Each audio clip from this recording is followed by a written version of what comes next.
Our response to the brief is a study of ambiguity in group coordination, using an interactive tool to log how behaviour emerges when control is distributed and communication is restricted.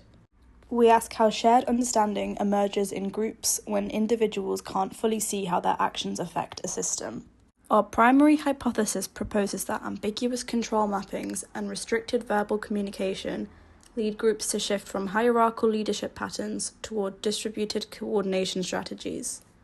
We interpret observed exploratory behaviour and non-verbal attunement as potential indicators of collaborative sense-making under uncertainty. In nature, large-scale flocking behaviour in starlings emerges without a leader. Each bird responds only to nearby neighbours, yet coherent patterns form. We began to research into the logic of Boids, which is a computational model developed by Craig Reynolds to simulate this behaviour.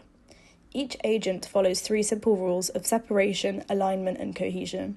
No agent controls the whole system, yet coordinated movement emerges, just like the starlings. The Boid system is controlled using 3 potentiometers, each mapped to one of the flock's core behavioural rules of separation, alignment, and cohesion, with each controlling one parameter, but the mapping is hidden.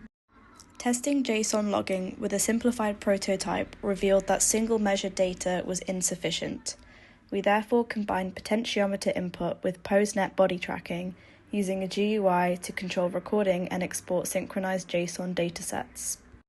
POSNet allows these observable behaviors to be logged alongside potentiometer data, providing a more complete picture of how group coordination emerges under ambiguous control.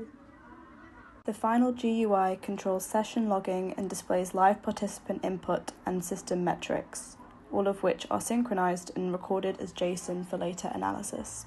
The system is enclosed within a Pepper's Ghost display, resembling a hologram. This isolates attention, removes external reference points, and creates a shared focal object for the group to interact with. In this case, the tool becomes the object of collective engagement. In the final experiment, participants experienced high levels of uncertainty during interaction. Confusion emerged around which visual element functioned as the target, and the group was unable to coordinate the flock towards a shared reference point. Interaction remained exploratory, with frequent shifts in attention and control input rather than convergence on a stable strategy. While this limited task completion, it revealed how ambiguity can disrupt alignment and delay shared understanding within groups. These observations partially support our hypothesis and suggest that future iterations could vary target clarity to better examine the balance between productive and obstructive ambiguity.